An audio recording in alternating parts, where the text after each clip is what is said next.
Thank you, Mr. Speaker. We have a unique opportunity to fix our assisted dying laws and to protect the individual rights of all Canadians to make such a fundamental and deeply personal choice for themselves. Now, I opposed the assisted dying laws in the last Parliament because they were too restrictive. They were not in keeping with the Supreme Court's decision in Carter, and because I believe them to be unconstitutional. And here we are, Mr. Speaker. A Quebec court found the law to be unconstitutional. We agreed rightly to abide by that decision, and we have another chance to get it right. Now, as we look forward to what getting it right looks like, we should also look behind us at the Supreme Court's decision in Carter. Now, those in this House have talked about striking a balance between the fundamental freedoms of individuals to choose for themselves and the autonomy of the individual to make such a deeply personal choice, as against protecting vulnerable persons. But of course, for anyone who reads the Supreme Court's decision in Carter, they will know that the Supreme Court struck that balance with a number of safeguards that looked like this. To be eligible for assisted dying, one need to be suffering intolerably and in an enduring way. There needed to be a grievous and irremediable condition, an incurable illness. And the individual in question needed to be competent and to clearly consent. Now, the government in the last Parliament, incorrectly in my view, added an additional criterion for eligibility, that one's death needed to be reasonably foreseeable. That is unnecessarily and unduly restrictive.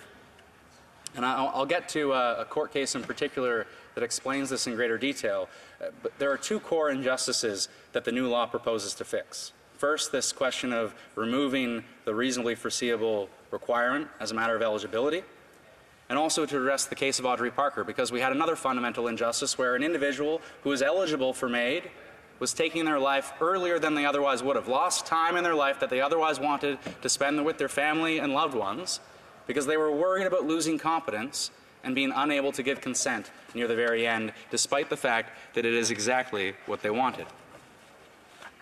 Now, the Council of Canadian Academies identified 3 levels of advance requests where an individual is already eligible for MAID, that's the Audrey Parker case, where an individual has been diagnosed but is not yet eligible but is on the path clearly towards eligibility, and where someone has not yet been diagnosed and so is further from eligibility for MAID. And clearly in this case we've identified a solution to one of those categories, but we ought to, I think, solve advance requests more broadly going forward. Now, is the law perfect? No. It's, I think, worthy of our support, Madam Speaker, at second reading, but there are a number of concerns worth highlighting. First, while a reasonably foreseeable death is no longer a criterion of eligibility, there are additional hurdles for individuals to pass if one's death is not within the near future.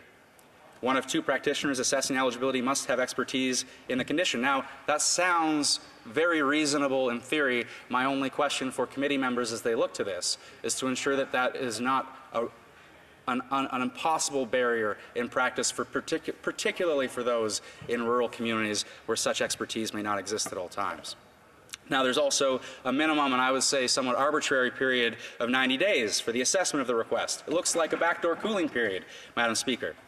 It would make far more sense for us to have, I would say, no time limit and the assessment period to be done in the ordinary course, or at least a much shorter time period, because we are talking about people who are suffering incredibly, who are competent to make the decision for themselves.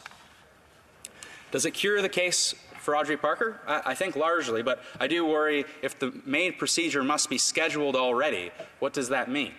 That if Audrey Parker was in a situation to say, I'm not exactly sure what the time period will be, I know it's not now, but I know it will be soon, is she to have scheduled a particular date which would make her eligible for the advance request? Or are we going to put someone in a situation where they are scheduling something earlier than they otherwise would? Now, mental health. This is a real challenge because there's an additional criterion that we're building into this legislation. It says, for the purposes of MAID eligibility, a mental illness is not a serious and incurable illness, disease, or disability. And again, it sounds reasonable on its face in many ways, because we can immediately imagine a situation where mental illness, of course, impinges upon our ability to give consent, impinges upon our ability to conduct ourselves as a competent person. But that isn't always the case. And because I am aware of some opposition from conservative benches, and because I'm also aware of the conservative just the number of Conservative MPs that come from Alberta, I wanted to quote from a case from the Alberta Court of Appeal from 2016. This was a woman identified as EF, a 58-year-old woman with a severe conversion disorder, a psychogenic movement disorder. And the court wrote, she suffers from involuntary muscle spasms that radiate from her face through the sides and top of her head and into her shoulders, causing her severe and constant pain and migraines.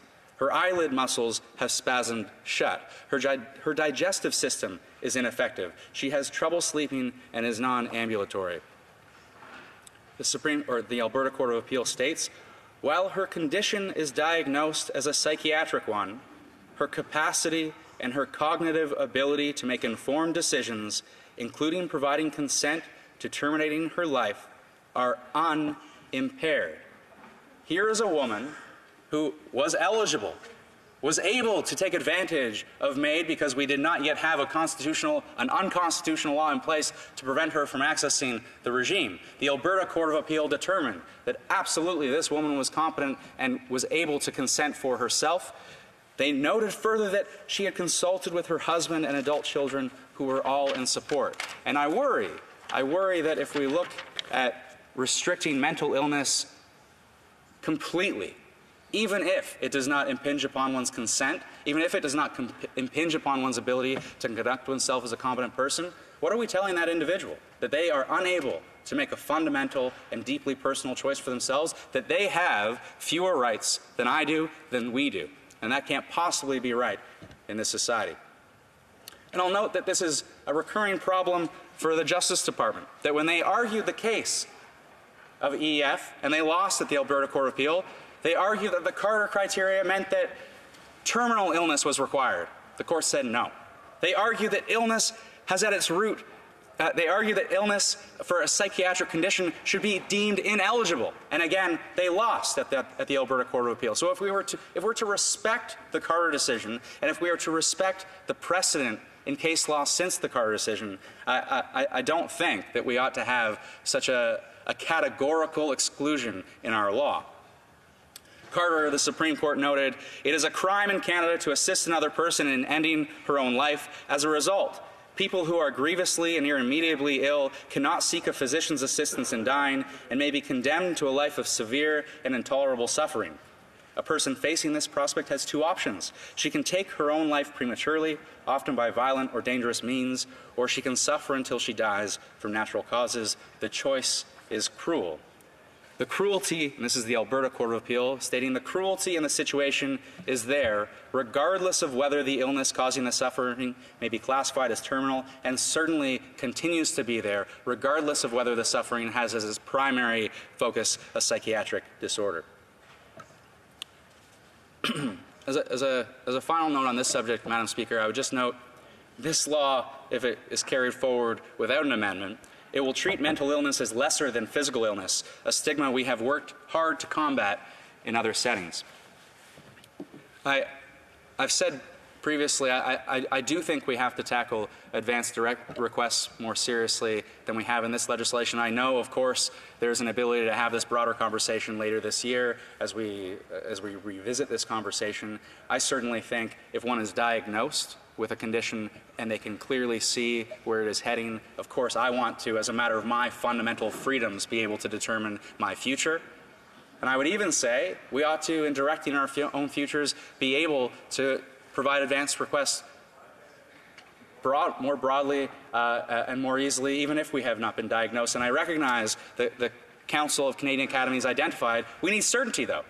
And how do we provide certainty? I think through sunset clauses, where if we haven't revisited and re-upped our commitment to our advanced requests within a certain period of time, then it would fall away. But that would certainly allow for certainty to take hold. And I will just close, Madam Speaker, by saying this. I mean, there are other things that we could look to in the law, including mature minors, because minors, of course, have the ability to make life-changing decisions in medical contexts in other settings outside of MAID. But in the end, this law needs to ensure that anyone eligible for MAID pursuant to the Carter criteria continues to be eligible for MAID through this law. It is a matter of fundamental freedoms, a matter of dignity in the end, Madam Speaker.